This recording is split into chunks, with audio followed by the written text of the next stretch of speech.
शहर के रास्ते के हाईवे से लगा एक गांव था।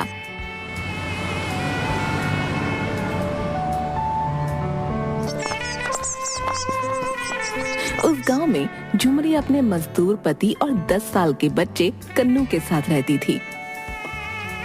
झुमरी अपनी शादीशुदा जिंदगी से बहुत परेशान थी।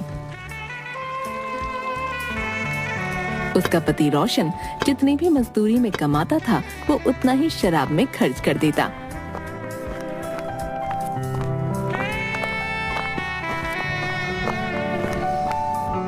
एक दिन दोपहर को झुमरी अपनी रसोई में खाना बनाने के लिए कुछ सामान देख रही थी। इस डिब्बे में कुछ नहीं है, अब तो दाल चावल भी नहीं बचा, आज मैं खाने में क्या बनाऊंगी। तभी कन्नू स्कूल से घर लौट आया और अपनी माँ को देखते ही बोला, माँ बड़ी जोर से भूख लगी है, खाने को कुछ दो ना। बेटा मैं अभी कुछ बनाती हूँ, तब तक जाकर हाथ मुंह धोकर आ जा। कन्नू के जाने के बाद झुमरी सर पकड़कर बैठ गई। हे भगवान, अब क्या करूं?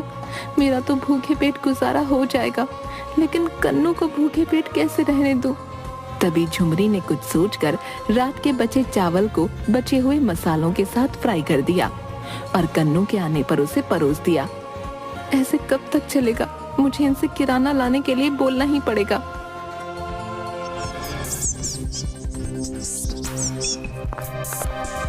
शाम को जब उसका पति काम से लौटा तो झुमरी ने उसे शराब के नशे में देखा।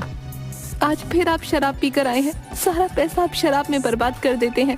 घर का सारा राशन खत्म हो गया है, कम से कम आप जाकर दुकान से सामान तो ले आइए। सामान कहाँ से लाऊं? मेरे पास कोई पैसा नहीं है, समझी? लेकिन आपको परसों ही तो तनख्वाह मिली थी, आपने सारे पैसों का क्या किया? अभी राशन लाना है, कन्नू के स्कूल की फीस भरनी है। मेरे पास इतने पैसे नहीं है, कन्नू को स्कूल जाने की जरूरत नहीं है, समझी? मैं तो कब से कह रहा हूँ उसे मेरे साथ काम पे भेजा करो, लेकिन तुम्हें तो उसे पढ़ाने लिखाने की धुन सवार है। तो क्या आप चाहते हैं कि वो भी आपकी तरह मजदूरी करे? अगर वो पढ़ेगा तो कुछ अच्छा काम कर पाएगा। तो फिर तुम खुद ही उसकी पढ़ाई की व्यवस्था करो, मुझसे वैसे मत मांगो, समझी? लेकिन मैं कहाँ से पैसे लाऊंगी? इस तरह कई दिनों तक झुमरी और रोशन के बीच बहस होती रही। रोजाना रोशन शराब के नशे में आता और झुमरी और कन्नू को बुरा भला कहता, और अब तो वो झुमरी पर हाथ भी उठाने लगा। पैसे और राशन की कमी से कन्नू को भी कई बार भूखा ही रहना पड़ता। एक बार कन्नू कमजोरी से बेहोश हो गया।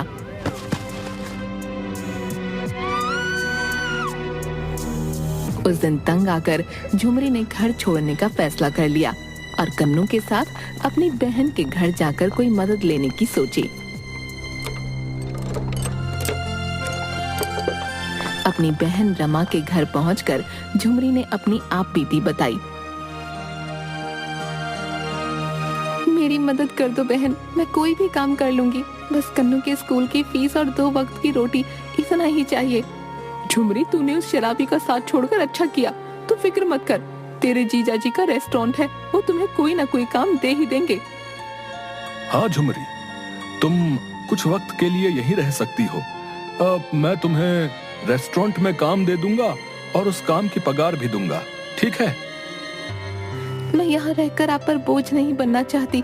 अगर रेस्टोरेंट में कोई कमरा हो तो मुझे वहीं रहने की इजाजत दीजिए।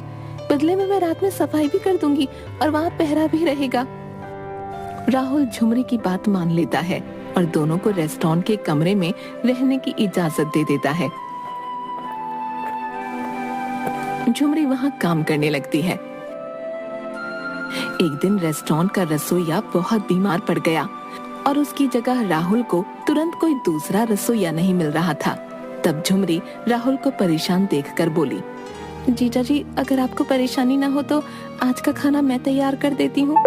राहुल के पास कोई चारा नहीं था और कस्टमर्स के आने का वक्त हो चला था, इसलिए उसने झुमरी को उस दिन का खाना तैयार करने को कहा। रेस्टोरेंट में एक 4 कस्टमर आकर टेबल पर बैठे।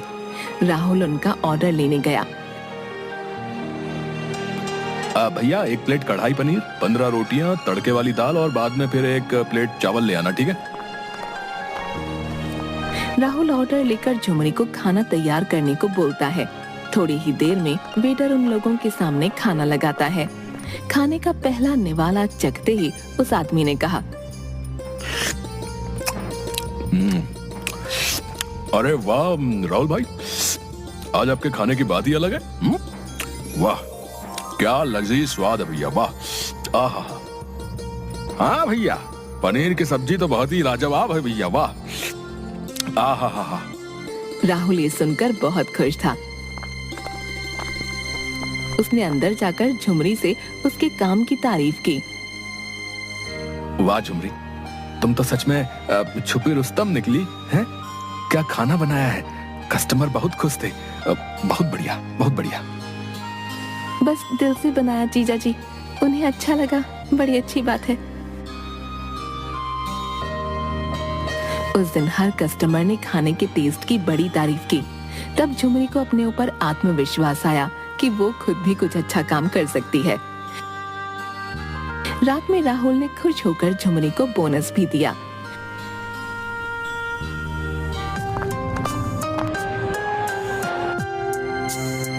छह महीने में झुमरी ने इतना पैसा जमा कर लिया कि वो खुद एक छोटा सा काम शुरू कर सके। उसने एक दिन राहुल से कहा, जीजा जी, अब मैं अपना खुद का छोटा सा ढाबा खोलना चाहती हूँ।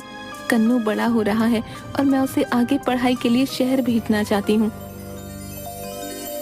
ये तो बड़ी अच्छी बात है झुमरी कि तुम कन्नू को खूब पढ़ाना चाहती हो, लेकिन ढाबा खोलने के लिए एक अच्छी जगह की भी जरूरत होगी। मैं इस मामले में जरूर तुम्हारी मदद करूंगा, ठीक है?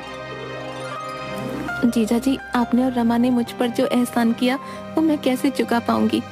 कुछ ही दिनों में राहुल ने हाईवे रोड के पास एक छोटी सी जगह झुमरी को किराए पर दिलवा दी और तब से चल पड़ा झुमरी का ढाबा। झुमरी के खाने के स्वाद की महक की खबर धीरे धीरे फैल रही थी। वहाँ से आने जाने वाले अक्सर उसके ढाबे में रुककर खाना खाते। वाह झुमरी, बड़ा बढ़िया खाना बनाती हो तुम तो। और साफ सफाई भी पूरी रखती हो, बहुत अच्छे। धन्यवाद आपका। झुमरी का ढाबा चलने से पास ही लगे 2-3 फास्ट फूड के स्टॉल मालिकों को परेशानी होने लगी, क्योंकि अब उनके कस्टमर भी झुमरी के ढाबे पर जाने लगे और उनकी कमाई पहले की तुलना में कम हो गई। वो तीनों एक शाम साथ बैठकर चर्चा कर रहे थे। अरे भाई, जब से इस झुमरी का ढाबा यहाँ लगा है ना, हमारी कमाई दमाई नहीं हो रही भैया। हाँ चाचा जी, आजकल मेरे ठेले पर कोई नहीं आता। इस झुमरी के ढाबे का कुछ करना पड़ेगा भैया, वरना हमारा धंधा ही चौपट हो जाएगा, है कि नहीं? मैं कहती हूँ मेरे पास एक तरकीब है। वो तीनों धीरे धीरे बातें करते हुए झुमरी के ढाबे को लेकर प्लान बनाते हैं।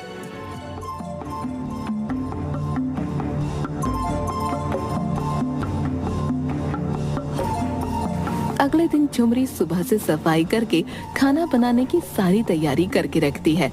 जब वो काम से बाहर निकली तो वो फूड स्टॉल वाली औरत चुपके से कुछ मरे हुए चूहे ले जाकर दाल की कढ़ाई में डाल आई।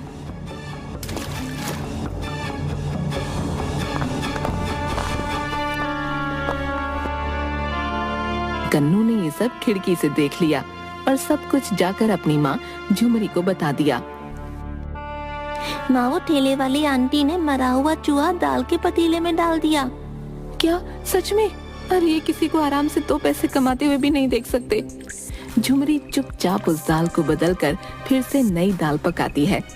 इस सब से झुमरी सतर्क हो गई थी और उन 3 लोगों को झुमरी के खिलाफ कुछ करने का मौका नहीं मिल रहा था। एक दिन तंग आकर वो औरत बाकी दोनों से कहती है, क्यों ना इस झुमरी का ढाबा ही जला दिया जाए? अरे नहीं, किसी की जान का नुकसान हुआ तो मैं ऐसा काम नहीं करूंगा बाबा। मुझे तो ये सुझाव अच्छा लगा। झुमरी का ढाबा जड़ से मिट जाएगा और हमारा काम दोबारा अच्छा चलने लगेगा। हाँ। उस रात वो दोनों चुपके से जाकर झुमरी के ढाबे के आसपास मिट्टी का तेल डालने लगे। आज के बाद इस ढाबे का नामो निशान खत्म। उसी वक्त उस औरत से गलती से एक सामान गिर गया और झुमरी की आंख खुल गई। झुमरी उठकर बड़ी सावधानी से खिड़की के पास जाकर देखती है तो सारा माजरा समझ जाती है। इससे पहले कि वो लोग आग लगाते, झुमरी वहां पहुंच गई। उसे देखकर वो दोनों बड़ा घबरा गए। मैं इतने दिनों से आप लोगों की सारी उल्टी सीधी हरकतें बर्दाश्त कर रही थी, लेकिन अब तो आप लोगों ने हद ही पार कर दी। आप यहाँ आग लगाने चले आए और ये भी नहीं सोचा कि मैं और मेरा बेटा यहीं अंदर होंगे। आप लोग अपना उल्लू सीधा करने के लिए किसी की जान लेने पर उतारू हो गए। क्यों राधा, तुम्हारी भी तो मेरे बराबर की बेटी है ना? तुम्हारी बेटी और तुम्हारे साथ कोई ऐसा करे तो? ये सुनकर उस औरत और आदमी ने सर झुका लिया। अगर मेरे ढाबे से आपकी ग्राहकी कम हुई है तो मेरे काम को खराब करने में ध्यान देने के बजाय आप लोगों को अपना काम अच्छा करना चाहिए। किसी के नुकसान में अपना फायदा नहीं देखना चाहिए।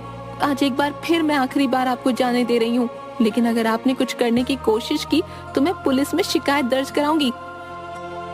झुमरी की बातों से डरकर और शर्मिंदा होकर वो लोग तुरंत वहां से निकल गए, लेकिन बदले की आग से तीनों और ज्यादा बिलबिलाने लगे।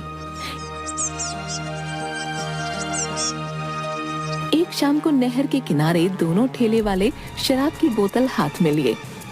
उस झुमरी को आज ऐसा सबक सिखाएंगे कि जिंदगी भर याद रखेगी भाई।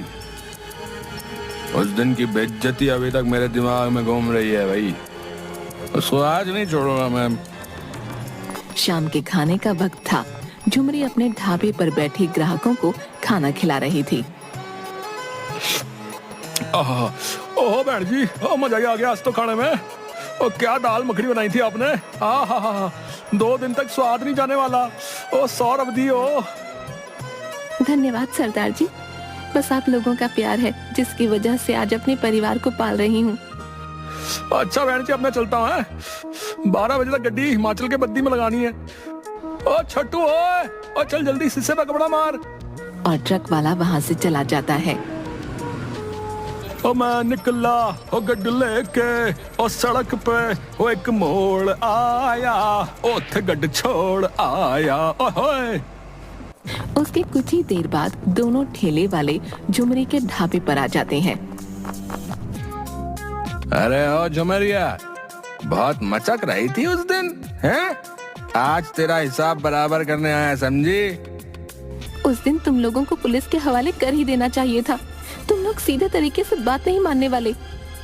आज तुझे बगल वाली नहर में धकेल कर तेरा किस्सा खत्म कर दूंगा मैं।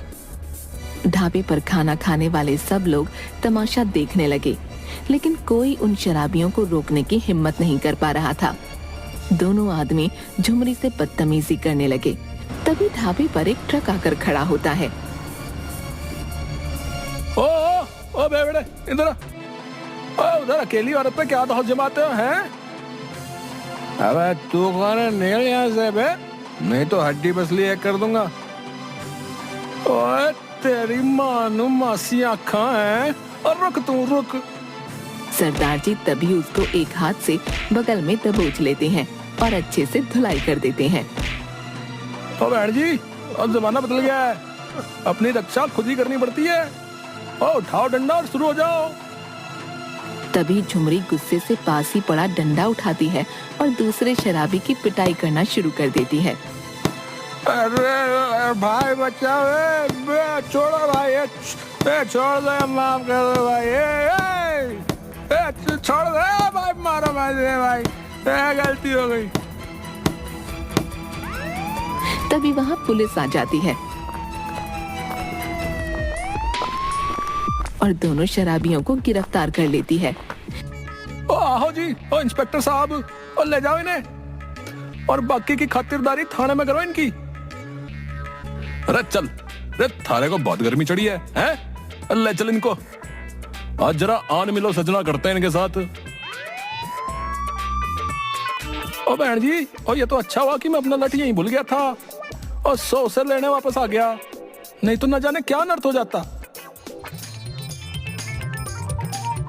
इसके बाद झुमरी ने अब किराए की जगह खुद की जमीन लेकर अपना ढाबा बना लिया और उसका ढाबा दिन रात तरक्की करने लगा और झुमरी ने अब कई लोगों को काम पर रखकर उन्हें रोजी रोटी का साधन दिया और अपने बेटे को भी अच्छी शिक्षा के लिए शहर भेज दिया।